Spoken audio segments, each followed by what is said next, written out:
con la finalidad de que ellos mismos en Estados Unidos puedan evaluar sus puentes antiguos.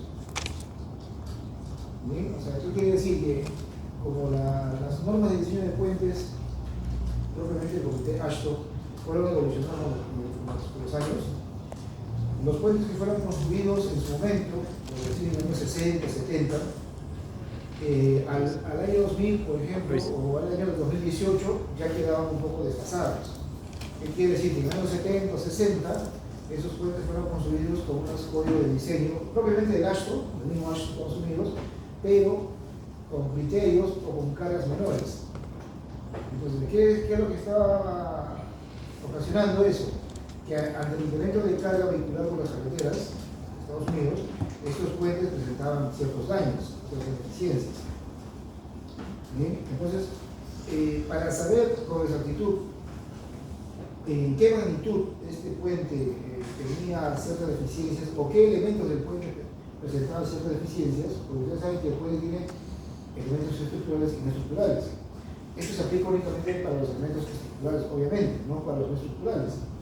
¿No? Entonces, con este documento, con esta información, nos va a permitir determinar la condición estructural de los diferentes elementos que forman parte del puente, pero elementos estructurales. Entonces, ¿qué quiere decir? Siguiendo este procedimiento, podemos determinar la condición estructural de la losa. ¿Bien? Y determinar en qué condición se encuentra. ¿Bien? De igual manera, de las vigas, la viga principal o la viga transversal o la diafragmas, o el arco o el articulado, se puede determinar en qué condición se encuentra mediante esta información, esta contenida de este documento. Entonces, como en Estados Unidos mismos tenían sus nuevos puentes, como ven por acá hay tres tipos de puentes que en su momento fueron construidos, pero con cargas o condiciones que para aquel año eran adecuados, digamos, en 60 o 50 eran adecuados, pero cuando digamos, pasaban los años, los fabricantes de vehículos empezaron a construir vehículos más pesados, de más capacidad de carga, entonces estos puentes ya quedaban un poco desfasados de las cargas, entonces empezaban a tener fallas. ¿Bien? Para que tengan una idea, antiguamente los puentes se diseñaban con vehículos de 2 ejes, y ahora ustedes han usado, han visto que han calculado los momentos rectores con vehículos de 3 ejes, ¿no? Entonces, o sea, eso quiere decir más carga. 2 ejes tienen menos carga y con 3 ejes tienen más carga. Entonces, ¿qué quiere decir? Que los momentos flectores o las acciones internas se ven incrementadas. Ahora, entonces, justamente con esa intención, el comité AASHTO elaboró ese documento para poder ellos tener un valor, ¿no? Un dato para poder determinar en qué condiciones se encontraban sus puentes y tomar una acción con eso. O sea, esto solamente te da un parámetro, un rango, el cual te va a decir, te va a indicar en qué condiciones se encuentra el puente. Y con ese valor, con ese resultado, lo que vamos a tomar, lo que vamos a hacer seguidamente es proceder a tomar una decisión. O se refuerza el puente o se reemplaza el puente.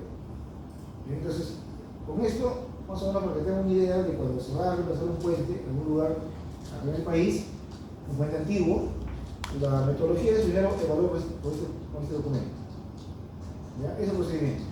Primero se evalúa con este documento la condición del puente y si este parámetro arrojado, o que vamos a obtener, nos da un valor muy crítico, entonces lo usual que se hace es demoler el puente, reemplazar el puente.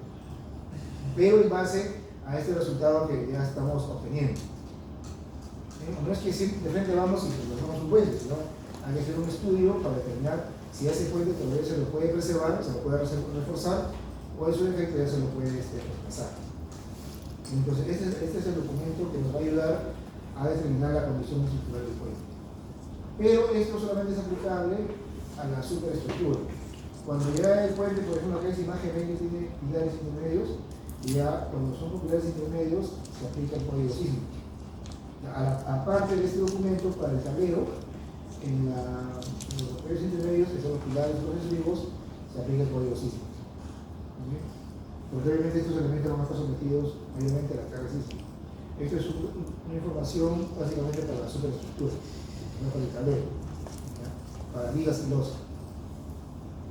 Incluso hay una limitación en el Perú para aplicar a puentes colgantes. No es muy usual lo que estos documentos. Porque el documento mismo dice que esto no es aplicable para puentes de grandes luces. Pero la definición de grandes luces de Estados Unidos con el Perú es diferente. Para Estados Unidos un puente de grandes luces es de 1 kilómetro y para nosotros es de 300 metros. Hay mucha diferencia. Entonces, incluso los puentes colgantes son de 100 metros, de 200 metros. Entonces acá decimos grandes luces a esos puentes, ¿no? De 100 metros, de 200 metros.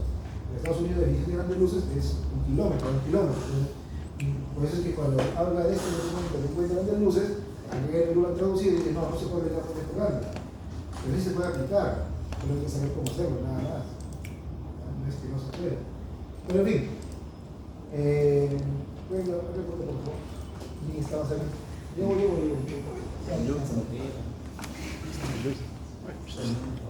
El último que lleva la foto.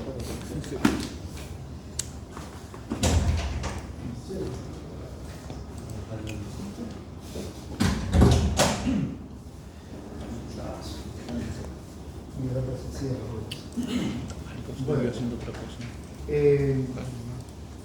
más o menos queda clara la idea, ¿no? ¿Cómo surge este documento? ¿Bien?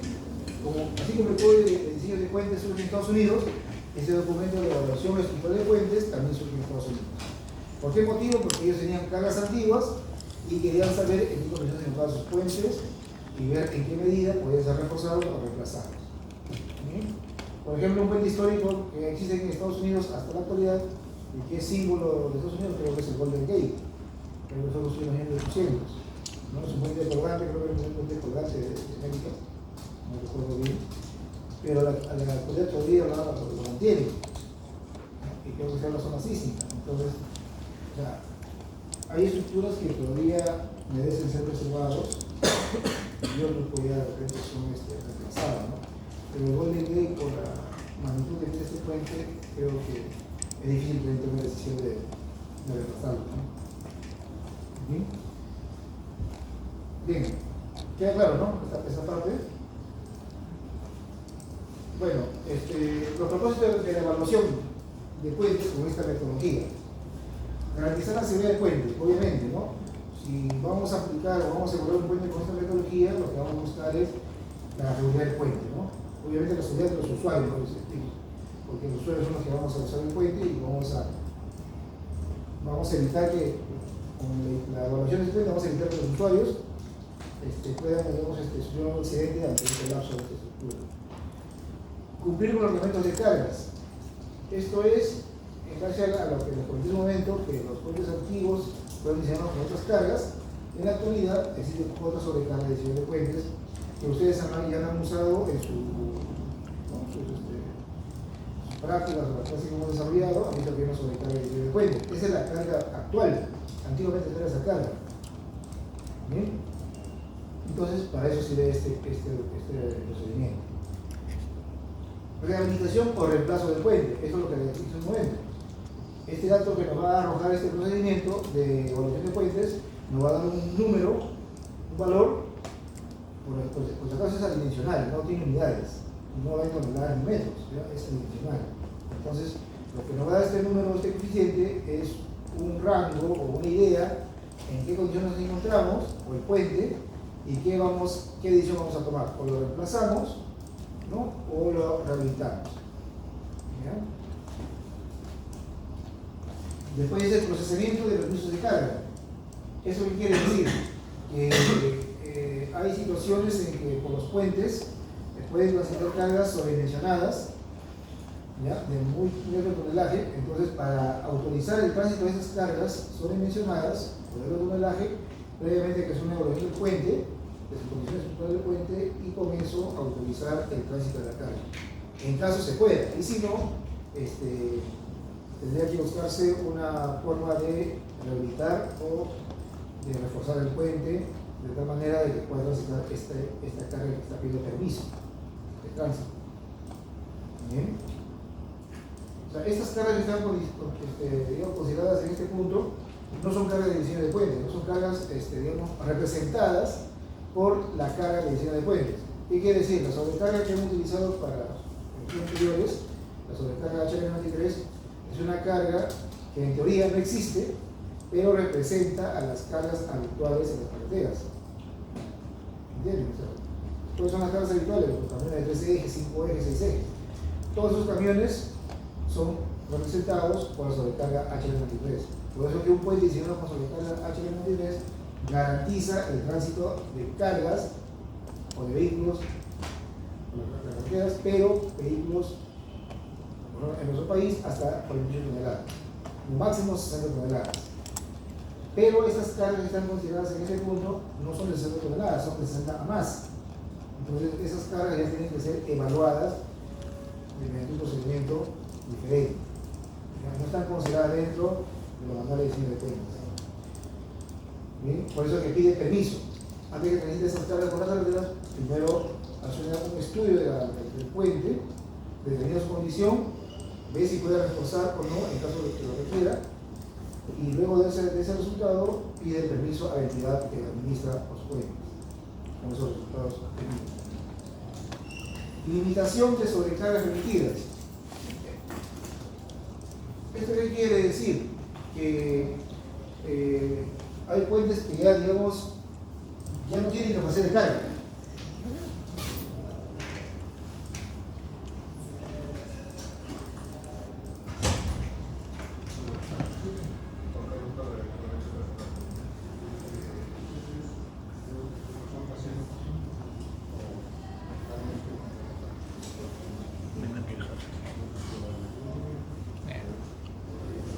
¿Por qué está relacionado?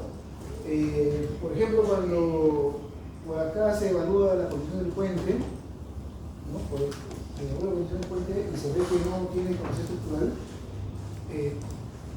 también se puede, antes del reemplazo, como todavía tiene que estar, digamos ejecución, ¿no? El reemplazo no es de un día para otro. Así el proyecto de un puente es muy extenso. Entonces, hasta que se reemplace el puente, el construir un nuevo puente puede pasar pues 5 años, 6 años, hasta más. ¿Bien? Desde el día que estés en la evaluación del puente, no desde ahorita. Desde el día que a alguien se le ocurra hacer la evaluación de un puente y diga que este puente le falta capacidad estructural o ya diga el plazo, a partir de ahí puede pasar 10 años o más que lo reemplace. Entonces, mientras tanto, claro, pueden reforzar o no, o rehabilitar, o también lo que pueden hacer es limitar la carga. Bien, ¿qué quiere decir? Que nosotros tenemos en el Perú un reglamento de cargas, en la cual indica que por cada tipo de vehículo hay una capacidad, una carga máxima permitida. O sea, un vehículo de 3 ejes puede transportar tantas toneladas, de 5 ejes más toneladas, 6 ejes más toneladas. Entonces, lo que se hace es limitar la carga, pero en base a esta metodología, por ejemplo, si un vehículo de 6 ejes como carga máxima puede transportar 48 toneladas, con esta metodología se evalúa o se determina si no tiene, digamos, capacidad estructural, cuál es su nueva carga máxima que puede transportar un vehículo de 6 ejes. Puede ser que no 48 toneladas, sino 48 toneladas o 48 toneladas, ya no la carga máxima. De igual manera, si un vehículo de 3 ejes puede transportar 30 toneladas o 25 toneladas y este puente no tiene capacidad estructural, con esta metodología nos puede ayudar a determinar la nueva carga que puede transportar este vehículo de 3 ejes. Ya no sería 30 toneladas, sino 21 toneladas, 22 toneladas, de acuerdo al resultado que se obtenido. Bien, para eso también sirve este procedimiento para ayudar a determinar cuál es la nueva carga que puede transportar un camión o un vehículo pesado, dependiendo de la cantidad de que tiene. Ahora, eso supuestamente tiene que ser respetado en las carreteras, ¿no? ¿Qué quiere decir? Si antiguamente, como decía, un vehículo de 6 ejes transportaba 43 toneladas y luego esta evaluación se ha determinado que no es 48, sino 40 toneladas, entonces en el ingreso del puente habría que buscar un letrero con un dibujo, y de lo que se hace, se coloca un dibujo con un vehículo de 6 ejes y la carga máxima permitida, ¿no? Entonces, ¿qué es lo que tiene que hacer el conductor? Debe detenerse, ¿no? Si ves el letrero, pero muchas veces no lo hace, sigue de frente. Y es más, tampoco hay muchos letreros en las carreteras, porque no hay evaluación, pues no hay una evaluación puntual que diga estos puentes ya no puedes prescindir tanta carga, sino menos carga. Pero no hay letreros. Difícilmente hay zonas que tienen un letrero de restricción de cargas. Por eso que los vehículos pesados siguen transitando. Claro, el puente no se cae, pero ¿qué es lo que sucede? Que van quitando vida útil. lo va fatigando, lo va esforzando demasiado. Entonces, si la estructura debería soportar 50 años, al tener muchos hilos de carga pesada, mayor de lo que debería ser, ya no dura 50, sino 30. Ese es el tema de digamos, colocar o transitar con más carga sobre el puente.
Entonces, esto es lo que se podría evitar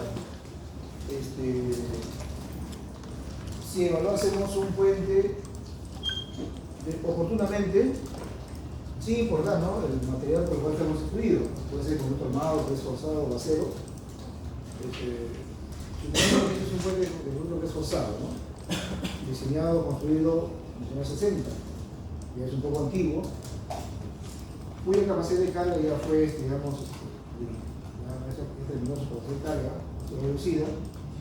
Entonces, en el año 2013, este puente colapsó debido al tránsito de un vehículo, digamos, el tránsito regular por las carreteras. Este es un vehículo sobredimensionado, es un vehículo que todo lo viene por la carretera, por diferentes puentes. Entonces, de un momento a otro, el puente colapsó y cayó a la calzada de la Panamericana Sur.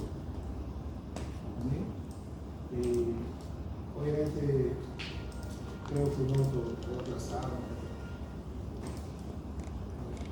O sea, la intención es evitar que se presenten daños o accidentes o pérdida de vida, ¿no?, debido al colapso de una estructura cuya capacidad estructural debe ser disminuida.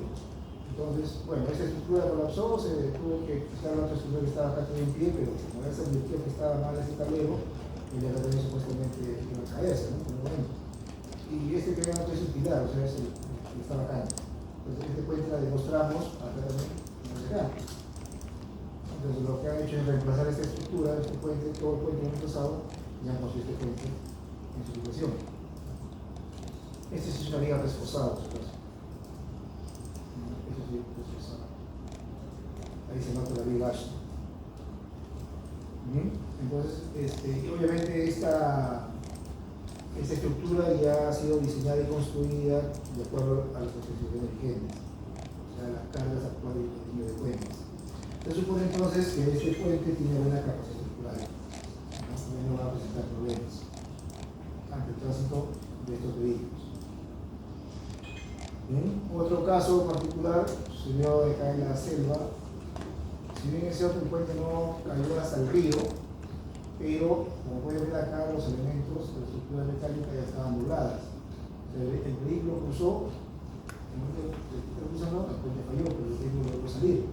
Pero el puente quedó deteriorado, o sea, inservible. Entonces, eso también se pudo haber evitado siempre y cuando alguien hubiese hecho una investigación, un estudio previo de este puente y luego haber hecho un trabajo de reforzamiento. Como no se hizo, el puente falló, lo han reemplazado por esa estructura. Esa estructura es de carácter temporal, no definitivo. Eso tiene que seguir. El dibujo que le dije es estos dibujos que están acá, pero estos son dibujos de cargas máximas. O sea, este puente que está acá sí tiene capacidad para la carga máxima de acuerdo al tipo de vehículo. Mira, un vehículo de 2 ejes, 3 ejes, 5 ejes y 6 ejes. Ahí están los pesos máximos permitidos. A eso le decía, ¿no? Por ejemplo, si este puente no tuviese capacidad estructural, o fuese este puente, ¿no? Que hubiese hecho la investigación, y no tuviese carga estructural como se puede revisar acá, entonces, para un vehículo de 6 ejes, efectivamente su carga máxima es por 8 toneladas, que es lo reglamentario, de repente se hubiese advertido, y se hubiese puesto el efecto acá, un vehículo de 6 ejes, pero con 40 toneladas, con la carga máxima que ahora se hubiese recalculado. De igual manera, un vehículo de 2 ejes, de repente permitía transportar 18 toneladas, pero con esta investigación ya no era 18, sino 13. Entonces, ya los conductores, los transportistas, debían evitar cruzar, ¿no? Por su carga máxima, por un puente que le está advirtiendo que no puede transportar esa carga permitida, una carga máxima, sino una carga menor, de acuerdo a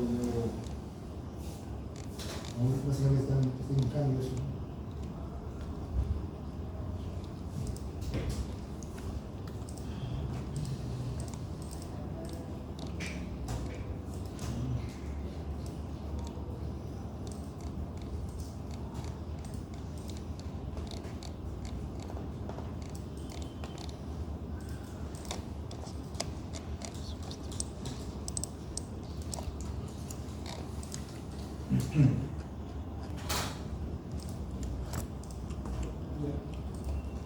Bueno, eso sería más o menos una idea de la importancia de elaborar un puente, principalmente si es de concreto de acero.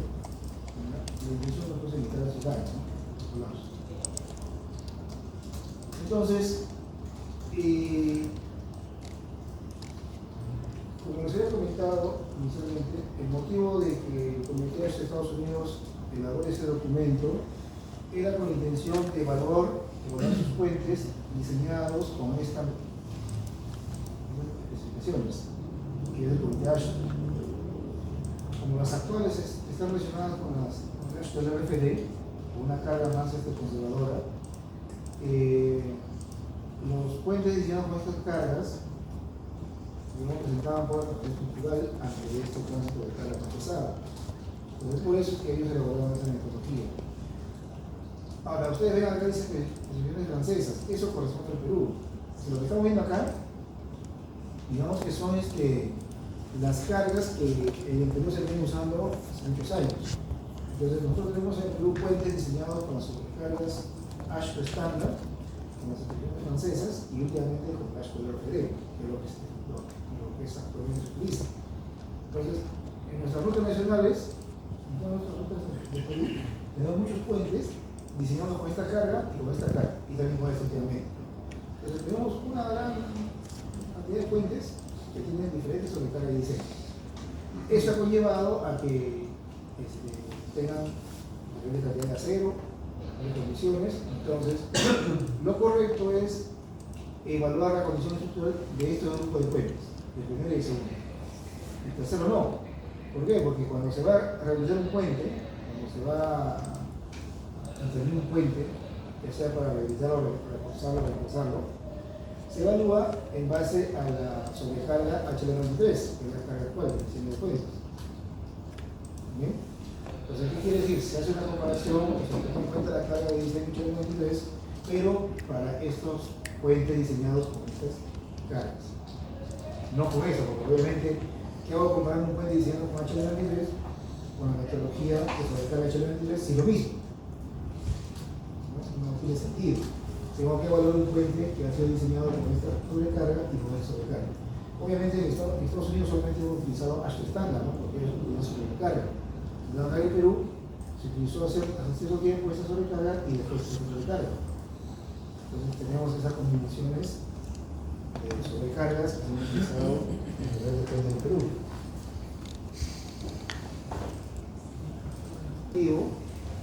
Lo que está ahí es lo que está acá indicado. O sea, esta sobrecarga tiene dos cargas de diseño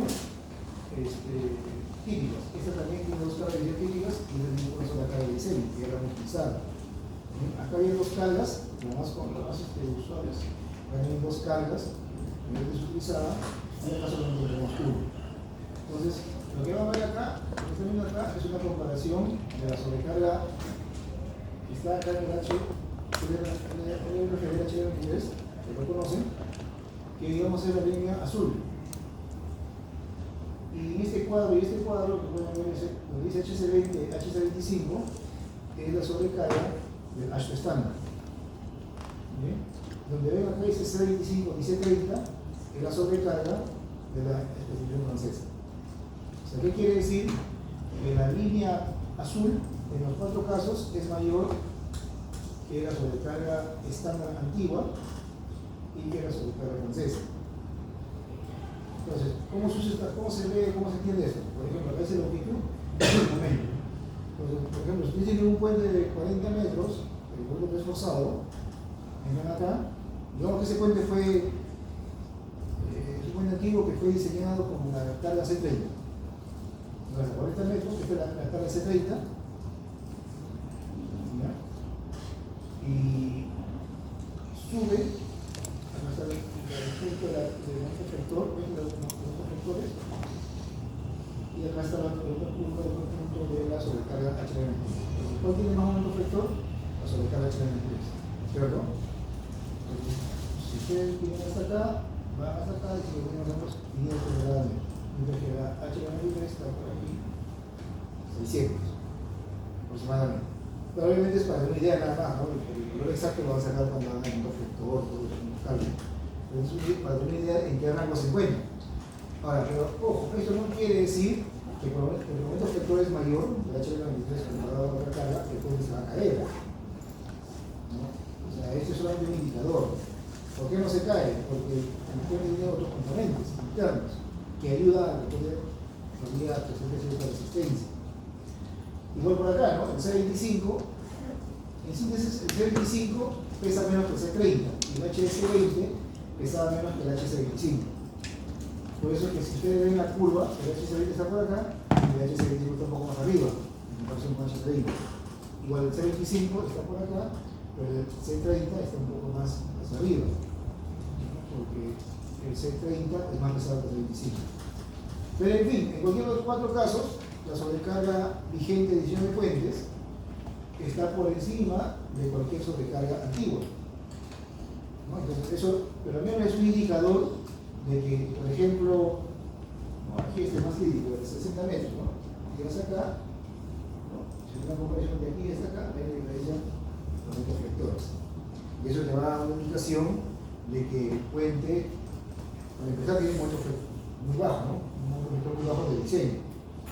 Entonces es un indicador de que se hace la comparación para, con esta metodología de evaluación de puentes, puede darle un valor, digamos, crítico, ¿no? Para determinar sus condiciones estructurales.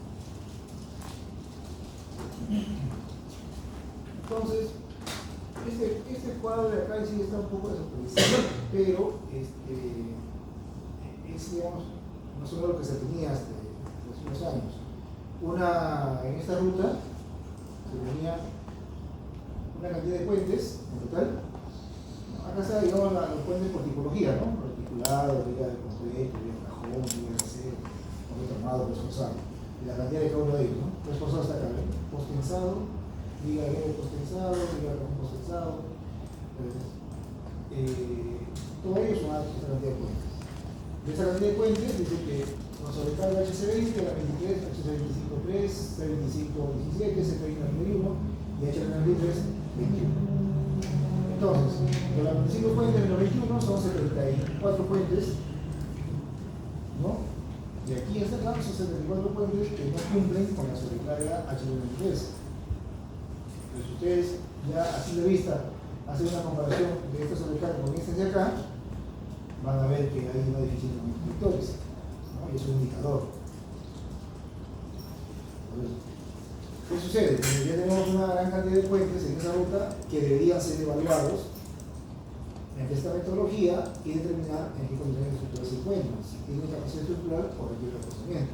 Es por eso, como dije, esta es una lista antigua, muchos de estos puentes fueron evaluados y ya fueron reemplazados. Ya hay puentes, digamos que esta lista, esta cantidad de puentes con HM3 ya aumentó, ya no son 21 sino más. Incluso algunos de estos puentes que estaban en esta ruta han colapsado, ¿verdad? Pero no por tema de carga, sino por temas hidráulicos. En el último tramo del niño han habido posaprobación y ya han colapsado. entonces ya no están en esta lista. Habría que actualizarlo, pero de todas maneras siguen los puentes en esa ruta, todavía existen varios que todavía deberían ser reemplazados o reforzados, pero bueno, eso son acciones de la entidad que está a cargo, ¿no? Administración de los puentes. Es un tema ya mayor. En fin, pero más o menos tener una idea de cómo se interviene el puente, ¿no? Por ejemplo, el último puente en Chancay se cayó y murió unas personas por las otros temas hidráulicos, no por el tema estructural. Pero también es una pérdida, ¿no? De alguna manera, ¿no? Así como son, digamos, competencias diferentes, ¿no? El tema hidráulico, se supone que el especialista que está a cargo de evaluar los caudales y todo debería también evaluar y advertir, ¿no? El mercado puede generar socavación en la sedimentación de un puente, ¿no? Porque antiguamente los puentes que se han construido en lugares no tenían sedimentación profunda, porque tenían zapatos superficiales. Entonces, eso para aquella época funcionaba bien, no había problema, pero en la actualidad, entonces, el caudal del río aumentó bastante, todo eso, entonces ha empezado a socavar más, ya la estructura no tiene capacidad y ha colapsado. Entonces, eso también se puede advertir, se puede haber un estudio de defensa ribereña, ¿no? Para evitar que la socavación afecte demasiado la estructura. En tanto, se va haciendo el estudio definitivo de un nuevo puente. Igual que esta metodología, ¿no? Esta metodología debe determinar la capacidad del carrero. Pero, como hoy hemos visto, podemos limitar la carga, podemos reforzar, ¿no? Para evitar, de tal manera que hasta que se haga un nuevo estudio, un nuevo proyecto, de reemplazo, va a pasar por ahí hasta 10 años. ¿No? Entonces ya para esa época ya cumplió su objetivo, el tema del reforzamiento, y se puede tomar la decisión de reemplazarlo por un nuevo puente. ¿No? Obviamente ese nuevo puente va a tener mejor condición estructural, la cimentación va a ser más adecuada, con cimentación profunda seguramente, o de repente hay que evitar colocar los apoyos intermedios, ¿no? Que es lo más beneficioso para la estructura, ¿no? Ya, antiguamente se construían puentes continuos, con varios apoyos intermedios en el río, ¿no? Y eso es un peligro, porque el río, cuando ve un obstáculo en el cauce, lo que trata es de derribarse, porque está invadiendo un espacio natural, ¿no? Por eso ocurre la socavación, ¿no? Entonces, pero en la actualidad lo que se busca es hacer puentes de mayor longitudes, de repente va a tener apoyo intermedio, pero ya con cimentación profunda, ¿no? Con una cimentación adecuada que evite que el puente colapse. Bueno, entonces, como pueden ver acá, ¿no? Ya, digamos que esta es la lista de puentes con estas sobrecargas antiguas. Ya. Y acá hay un dato importante que nos dice, ¿no? De estos 95 puentes, 50 tienen planos y 45, no, 50 con planos y 45 sin planos. ¿No? Pero esto de los planos también es un tema un poco controversial. ¿Por qué? Porque en ese momento estos puentes podían ser construidos en 60. De aquella época a la actualidad los planos no estarán, o se los planos constructivos. Por eso es que acá dice sin planos, porque ya se perdieron los planos de aquella época. Y los planos que existen, si serán planos no constructivos. O sea, si lo que dice el plano es lo que se ha hecho en el puente. No es como ahora, ¿no? Que ahora todo está digitalizado y al menos se puede tener una base de datos en la nube, ¿no? Entonces, ya sabes dónde están los planos no constructivos y ya no se va a perder un archivo, ¿no? Así le entreviro en la computadora. Entonces, como menos en esta biblioteca donde hay muchos planos antiguos, amarillos, que no lo entienden. Entonces, es una desventaja. ¿Por qué motivo? Porque para desarrollar esta metodología de evaluación de puentes requerimos la información que está en los planos. Y mejor aún si tenemos un técnico. ¿Bien? ¿Por qué motivo? Hablando, si estamos evaluando un puente de press forzado o vía press forzada, necesitamos tres datos importantes de este puente que vamos a evaluar. Uno de ellos es la resistencia en concreto. ¿Ya? La resistencia en concreto por el cual se ha construido el puente. ¿Y dónde vamos a encontrar esa resistencia?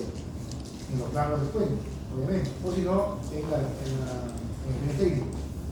En uno de los lados tiene que decir cuál es la resistencia en concreto que se ha empleado para el diseño y construcción del puente. Segundo, necesitamos la propiedad del acero de los polones, el FPU. Así como el FY en el acero corrugado, por ejemplo, en el año 60 el FY era 4200, era 2800. Entonces, ese dato exacto necesitamos conocer para poder terminar la conversión del cuello. Porque no es lo mismo utilizar 4200 que 2800. Hay mucha diferencia y va a tener otro resultado. Entonces, este resultado que vamos a poner aquí tiene que ser, la medida que sea posible, exacto. Bien, entonces, después el otro dato que necesitamos es el área de los colores. Igual que en el objeto armado necesitamos el área del acero que se ha colocado, y eso está dibujado en el plano de las vigas. Acá también necesitamos el área de los colores. ¿Bien? Y eso puede estar en los planos o en el nivel técnico. Y el nivel técnico eso ya no existe, no hay. Y los planos serán los colores constructivos. Entonces, eso sería una desventaja o debilidad que tiene esta metodología. Pero eso no limita a que no se continúe, por si acaso. Por ejemplo, si evaluamos un puente que no tiene planos, por ejemplo, esta lista de un puente que no tiene planos, y necesitamos saber, obviamente, ¿no? sus propiedades. Y queremos saber sus propiedades, esas propiedades que necesitamos. Más adelante van a ver ustedes unas recomendaciones de este documento, en la cual te dice, ¿no? Si el puente fue construido en tal año, utiliza esta resistencia en concreto y esta propiedad de acero. La recomienda, no es que diga eso directamente. O sea, te dice, si el puente fue construido en este año, utiliza esta resistencia en concreto y esta propiedad de acero.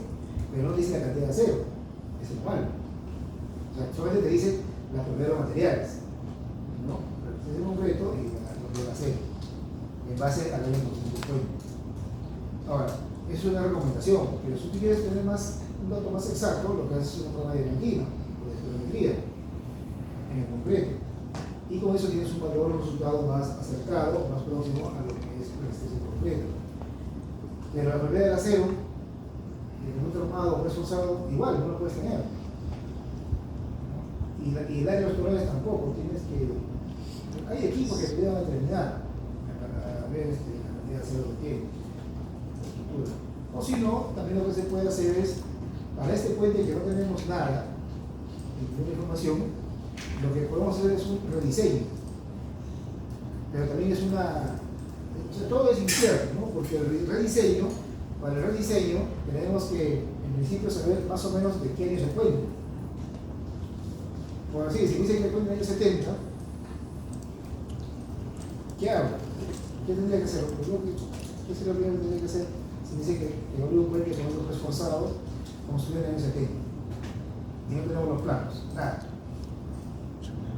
Pero hay que reforzarlo, hay que tomar una decisión con ese puente. O lo reforzamos, o lo habilitamos, o lo reemplazamos. Pero no podemos reemplazarlo así nomás, tenemos que dar un resultado. Nadie acepta un reemplazo de un puente sin un resultado. Eso está prohibido. Al menos en el Ministerio de Prohibido está prohibido eso. De repente, los regionales hacen eso. Pero a nivel nacional, los nacionales no están permitidos eso. No hay ningún resultado que extremo. Si no, muchos puentes, eso ya es reemplazado, ¿verdad? Porque tenemos reemplazado, ¿no? Entonces, si no tengo nada, me dicen que tengo que volar un puente del año 70, ¿qué es lo primero que tengo que hacer? Si no tengo ninguna información, lo único que puedo hacer es ir al puente, visitarlo, conocerlo, pero no tengo nada. Por ejemplo, yo acabo de venir ahorita, vengo aquí.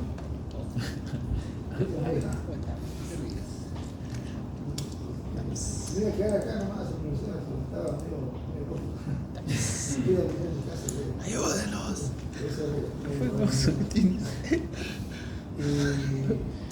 Era un puente, pero no viajaba, no hay un puente ese puente, porque el puente tiene años. Entonces, lo que está fallando ahorita es la losa. No sé qué hay de hacer tiene la losa. Entonces, quisiera determinar su condición estructural. No tengo información. Pero ¿de qué parto diciendo primero el FSD concreto, el FI y el acero? No tengo. no sé el área de acero que han colocado por medio. Entonces, si quisiera tomar una decisión de reforzar la losa, en base a este procedimiento, necesito parámetros. Entonces, al no tener, lo que se puede hacer es el rediseño, o sea, rediseñar la losa de ese puente, pero lo que yo tengo que saber es en qué año se construyó el puente. Y si no lo sabemos, no hay un registro por ahí de qué año, en qué año fue construido, yo puedo asumir que en los años 70, me dicen que en los años 70, pero lo que no sabía es con qué sobrecarga lo diseñado, con qué normativa, porque les acabo de comentar que en el Perú se utiliza esta FPA, esas cosas. Estos son antiguos, es de ejemplo. Este es a partir del año 2004, a pesar de que esta sobrecarga fue patentada o establecida en Estados Unidos en el año 92, 93, por eso se llama HL93. La traducción es carga pesada, HL es Cairo, carga pesada, del año 93. O sea, en Estados Unidos, a partir del año 93 ya se empezó a utilizar esta sobrecarga, pero en el Perú recién a partir del año 2003, 2005 más o menos, recién se utilizó esta sobrecarga. O sea, ¿qué decir? Hasta 2005 se utilizaron dos cargas todavía. ¿Y por qué se demoró el Perú en utilizar esta carga? Se siempre utilizaba copiada de Estados Unidos. Porque ya los ingenieros se habían familiarizado con esto. Estaban acostumbrados a diseñar con esta sobrecarga. Eran expertos diseñando con esta sobrecarga. Y la transición de estas metodologías a esta metodología demoró bastante. No fue fácil. Hubieron muchas capacitaciones, muchos trabajos de actualización, cursos de actualización para que los ingenieros mismos que ya tenían años diseñando con esta sobrecarga recién aprendan a diseñar con esto. Incluso cuando yo el curso de puentes en la universidad, la docente nos enseñó a diseñar con esta sobrecarga y también con esta sobrecarga, pero acá nos enseñó de forma leve, más se enfocó a esta sobrecarga. Acá se dominaba bastante y dijo que aquí todavía estaba el proceso de aprendizaje. No era muy experto en este tema, porque recién estaba entrando en el Perú utilizando esta sobrecarga y había mucha resistencia de muchos ingenieros de puentes a cambiar a estas especificaciones y seguían con estas y también con esta especificación, porque tenían años trabajando con estos códigos de diseño, sabían bien cómo diseñar con eso. Pero en la actualidad ya nadie utiliza esto de la ya todos han migrado aquí, todos están en este nivel. ¿Bien? Claro, bueno es que ha habido actualizaciones, cursos y todo eso, entonces la gente está muy preparada. Por ejemplo, las universidades tampoco nos enseña esto. Yo el curso de puente y ya enseña esto de acá. Nadie enseña eso en ninguna universidad. Lo comentarán más rápidamente, pero no, así como lo estoy comentando ahorita, ¿no? Y esto se usaba antes. Pero nos dedicamos a esta especificación. Entonces, ¿qué haríamos en este caso? Si no es en el año 70. Bueno, esta sobrecarga no es del año 70. En el Perú se empezó a utilizar a partir del año 80, en el año 85, por ahí. Entonces, quería descartar esta sobrecarga. Tendríamos acá dos sobrecargas, HC25 y HC20. ¿No? De acuerdo a esto que hay acá, entre HC20 y HC25. Entonces, lo que hacemos en el Perú conservadoramente es utilizar HC20. ¿Ya? Esta es una carga muy conservadora que genera. Si se dan cuenta ustedes de los cuatro dibujos, creo que tiene menos perfecto, esta de acá y de acá y de acá. Es más conservadora la HC20. Entonces queríamos diseñar en el papel, ojo, diseñar en el papel el reforzamiento del puente. En base con FC, al FC que obviamente vamos a comprender de Levantino. Y el FIE se supone que en esa época viene apareciendo a 1800. Entonces, con ese FIE de 1800, ese es concreto y la sobrecarga HC20, se rediseña el área de acero en el losa. Entonces, con eso ya puedo saber cuánta área de acero se le colocó a la losa. Bueno, aparte de que hay equipos de escáner que pueden ayudar a determinar cuál es el área de acero que se le ha colocado, el diámetro, el área de acero por mes.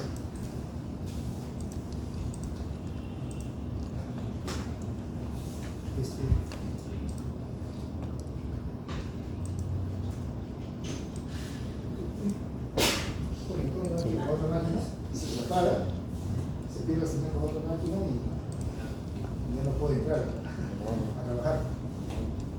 tengo que tenerlo activo, si no se bloquea.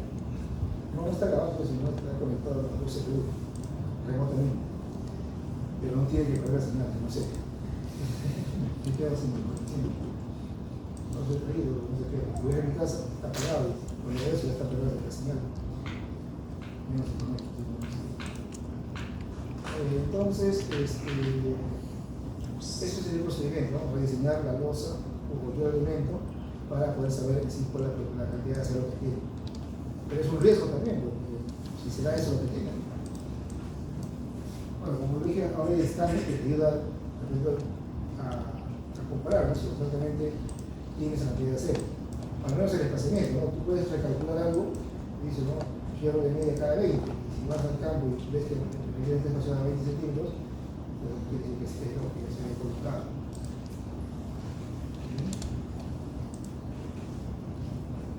Bueno, eso sería pues la desventaja de no contar con planos. Y aún así, estos planos que ven acá, esta lista que dice con planos, tampoco es una gran ayuda, ¿no? Porque son planos que no sabemos si son constructivos. Porque incluso tenemos puentes que tienen los planos, pero dice años 50 o 60, pero no sabemos si fue plano, o sea, si ese plano se construyó efectivamente, de repente no sabemos lo cambiar. Pero es el único elemento. Bueno. Ahora, la evaluación de puentes, mediante esta metodología, que estoy comentando, va a ser empleada para 3 niveles. ¿Ya? Como ven acá, para 3 tipos de evaluaciones. La primera evaluación es la denominada capacidad de carga de diseño. Este nivel se emplea digamos, cuando queremos rehabilitar un puente, ¿no? Está ubicado en un lugar, una carretera, o una cantidad de puentes que queremos rehabilitar. Lo rehabilitamos o evaluamos su capacidad en base a la carga de diseño. ¿Cuál es la carga de diseño? La sobrecarga H93. Eso es lo que decía acá, ¿no? Si queremos evaluar o rehabilitar estos puentes, mediante esta metodología, lo primero que tenemos que hacer es determinar su condición estructural. Y para eso, para determinar la condición estructural de estos puentes que están hasta el número 4, ¿ya? Utilizaremos la carga de diseño. ¿Por qué no utilizamos esta y esta? Porque eso tiene otro sentido, otro foco. Si queremos rehabilitar una cantidad de puentes que existen en una determinada ruta, la ruta Lima-Tumbes, estos puentes que están en el nivel 4, que son 74 puentes, estos 74 puentes de aquí hasta acá se evaluarían para el nivel 1, en la cual se utiliza la sobrecarga de diseño H93.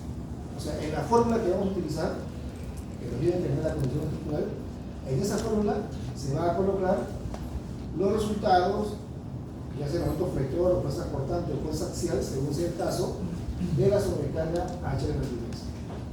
O sea, ¿qué quiere decir? Si el puente fue diseñado con HC20, que es una carga menor, como pueden ver por acá, por aquí HC20, ¿ya? Dentro de la fórmula no se considera la sobrecarga HC20, sino se consideran los efectos de la sobrecarga H93. O sea, el dato de conocer la sobrecarga de diseño es solamente como un dato, digamos, documentario nada más, de saber que el puente fue diseñado con HC20 y ahora lo estamos comparando con la carga H93 y vemos que no está cumpliendo y por tal motivo lo vamos a reforzar o lo vamos a reemplazar. O sea, conocer la sobrecarga de diseño únicamente con fines de tener una información, ¿no?, de documentos. Ahora, ¿cuándo utilizo el nivel de capacidad de carga legal? En principio, ¿qué significa capacidad de carga legal? ¿Qué entienden por capacidad de carga legal? En la capacidad de carga legal están definidos todos los vehículos de tránsito reales por la carretera. O sea, ¿qué quiere decir? Que la sobrecarga H93 no existe en su momento, ¿no? Es una carga estandarizada que se supone representa a cualquier carga pesada que pasa por la carretera. Pero cuando evaluamos por capacidad de carga legal, este se refiere a cargas que sí existen. O sea, ¿qué quiere decir esto? Por ejemplo,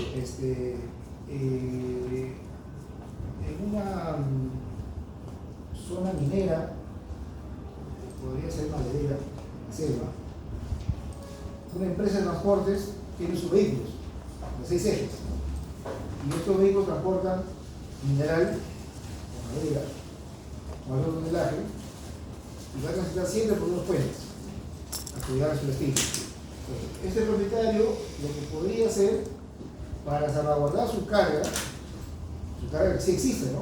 Una carga de 6 ejes o 5 ejes con cierto peso, lo que haría es evaluar estos puentes existentes porque va a transitar continuamente y ver si estos puentes tienen capacidad estructural, pero para su carga legal, no para la carga HL93, porque esta es muy pesada, esta es muy crítica.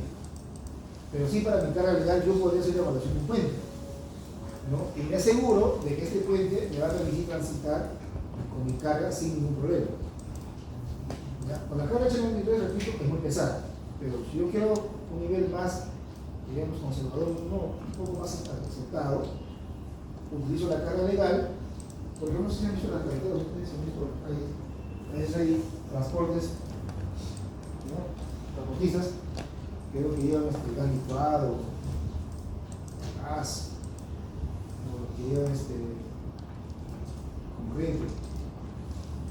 Entonces, ellos son empresas de transporte que para asegurarse podrían elaborar una ruta, ¿no? Para garantizar que sus vehículos van a transitar tranquilamente. Como le dije en su momento, como iban por acá, le dije, si este señor que tiene su empresa de transporte que lleva agua, ¿no? Y usa constantemente esta ruta, usaba esta ruta para acá,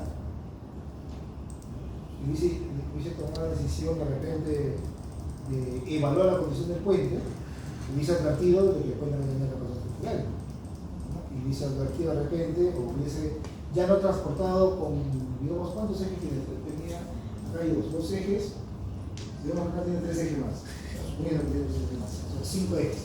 Para 5 ejes, de acuerdo al letrero, son 42 toneladas de carga masa.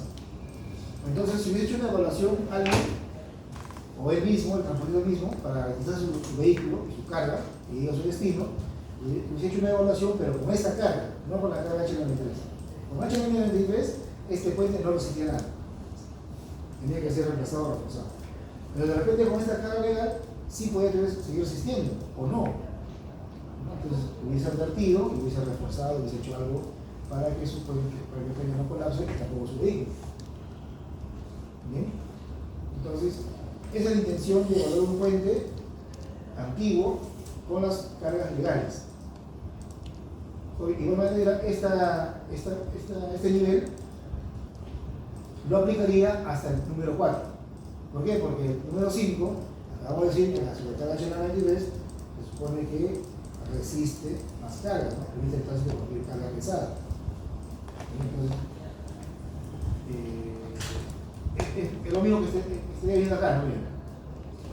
Si este puente ya colapsó y lo ha reemplazado con este puente, ¿no? Esta carga legal no lo podría guardar en este puente porque este puente es con carga HL93, ¿cierto? Pero si yo le evalúo esta carga contra este puente con HL93, no le va a hacer nada, ¿no? Va a obtener un ratio, un valor obtenido muy conservador, porque el HL93 es muy más crítico. Entonces, a eso me refiero.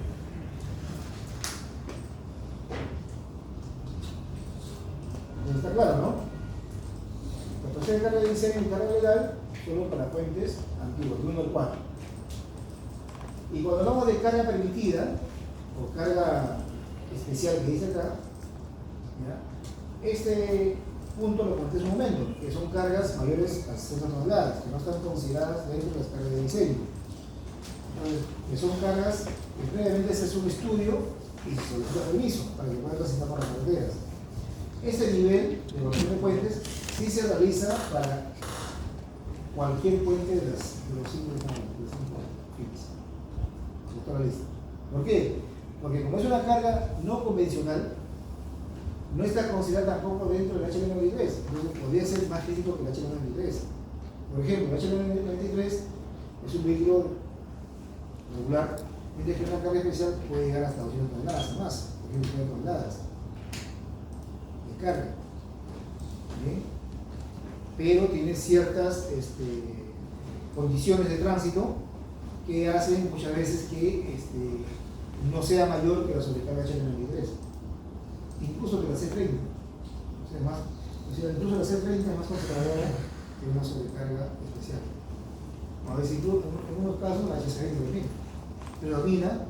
Estamos hablando que tengo una idea a nivel de curvas. Si la H20 está por acá, la carga especial está por acá abajo. A pesar de que pesa más, es más pesado. Te dirán, pero ¿por qué? Porque si es más pesado, el momento efecto debe estar por acá arriba, ¿no? No, está por acá abajo. Muy por debajo de la HC20. Entonces, eso lo vamos a hacer más adelante en el ejercicio. ¿Por qué sucede eso? ¿Por qué una carga que pesa, por decir 180 toneladas, genera menos momento flector que la sobrecarga HC20, que es más baja de todas? Entonces, eso es lo uno de las cosas.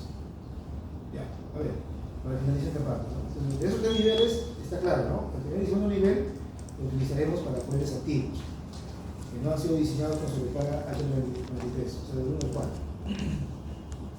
Y la última, que es para carga legal, que es carga sobredimensionada, sí para cualquier puente, incluyendo H93. Puede que sea H93 mayor, pero la única forma de saberlo es analizando. No podemos decir así directamente que el H93 va a ser más conservador que esta carga. ¿Por qué? No, porque el procedimiento es evaluar, aplicar esta metodología para saber el resultado. Bueno, este es el diagrama de flujo. Esto vamos a pasar el diagrama de flujo de cómo se procede con la evaluación del puente. Esto debe estar también, quiero pasarlo rápido porque es terrible. Lo que dice acá, o sea, lo que está acá escrito es lo que, digamos, ya viene a ser desarrollado acá uno de esto. Nos dice capacidad de carga de diseño, capacidad de carga legal y carga permitida está más grande desarrollado. Entonces, lo que está diciendo ahorita es carga de diseño. Y la carga de diseño te está diciendo acá, ¿dónde está contenido? En la filosofía, el RFD. Y ya ustedes ya lo conocen. ¿Cierto? La sobrecarga H93, ¿de qué está conformado? ¿No? Un tándem, un camión y una carga distribuida. Y lo que hice por acá. No sé si está escrito por acá. No está escrito, pero aquí está la sobrecarga H93, pues ya la conocen. Lo que sí está indicado por acá es este detalle, que la capacidad de carga de diseño se debe realizar a nivel inventario y operación, a dos niveles. O sea, dentro de este punto, el punto 1, con nivel 1, hay dos niveles más. O sea, esta evaluación con la sobrecarga de diseño se debe realizar a nivel inventario y a nivel de operación. ¿Cuál es la diferencia? Solamente que cambia el factor de seguridad. ¿Ya? Nada más. Bien, entonces la sobrecarga H93, ustedes ya saben en qué consiste, cómo está conformado, acá lo tienen nuevamente, ya saben que hay que hacer la comparación de ambos sistemas y ver cuál es el mayor, y eso va a pasar a la fórmula que vamos a utilizar. ¿Bien? Después, cuando es capacidad de carga legal, aquí hay un dato, un detalle. Como este es un documento elaborado por el Comité AASHTO, el Comité AASHTO te da dos opciones. Te dice, así como la sobrecarga H93 es una carga estandarizada para la decisión de puentes, en la capacidad de carga legal también hay una carga estandarizada por ellos. O sea, ellos te dan una carga que puedes utilizar para evaluar los puentes. O si no te dice, puedes usar la carga legal del estado en el cual estás evaluando el puente. ¿Qué quiere decir? ¿Por qué dice eso? Porque en Estados Unidos, como hay muchos estados, cada estado también tiene su propio, es como decir, su propio ministerio de transportes, su propio comité de investigación. Entonces, ellos también pueden establecer sus cargas legales de tránsito. Entonces te dice, AASHTO lo dice, ¿no? Puedes utilizar carga legal que yo te doy, ¿no? Que tengo ahí unos vehículos con 3, 4 ejes, 5 ejes, con lo cual vas a determinar tu capacidad de carga de tu puente. O también tú puedes utilizar tu propia carga legal de tu estado. ¿No? Dice acá, ¿no? Tipo de lugar, o sea, del lugar donde estás evaluando. Pero en el Perú también hacemos lo mismo, se puede hacer lo mismo, lo que dije en su momento, ¿no? Ese vehículo que ha visto colapsado es una carga legal, alguien lo puede utilizar y puede decir, no, voy a doblar los puentes para esta carga que transita constantemente por esta cantidad de puentes. Y así garantizamos de que no colapse. ¿Bien?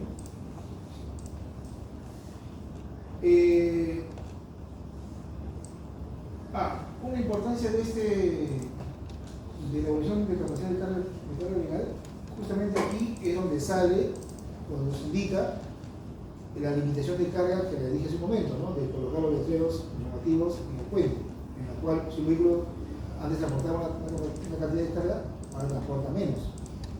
¿Por qué? Porque esta capacidad de carga legal se utiliza para eso. El HL93 no se utiliza para colocar los letreros informativos de cuál es la capacidad de carga del vehículo. ¿Sí? Solamente ese letrero se determina en base a este nivel de investigación. ¿Por qué? Porque la carga legal es la que va a transitar regularmente por las carreteras, ¿no? Entonces, como en ese momento, ¿no? Si este caso que vimos por acá, este vehículo va a tener 42 toneladas, ¿verdad? Y con 42 toneladas ha colapsado, de repente lo correcto era transportar 32 toneladas, por el dinero. Pero ¿cómo saber eso? Con esta evaluación estructural, con esta metodología. Entonces, si yo se colocó un letrero acá, con un dibujo de este vehículo, con la cantidad de ejes, y si yo he puesto, ¿no? Ya no 43 toneladas, sino 38 toneladas. Entonces, este señor ya no hubiese transitado con esas toneladas de exceso. ¿Sí? Entonces, justamente para determinar la señalización o la indicación de carga, se utiliza este nivel, lo que es la capacidad de carga legal.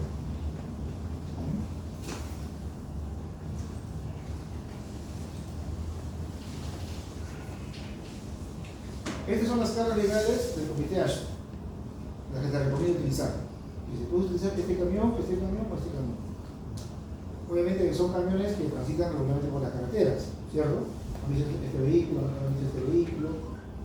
con 5 ejes y 6 ejes.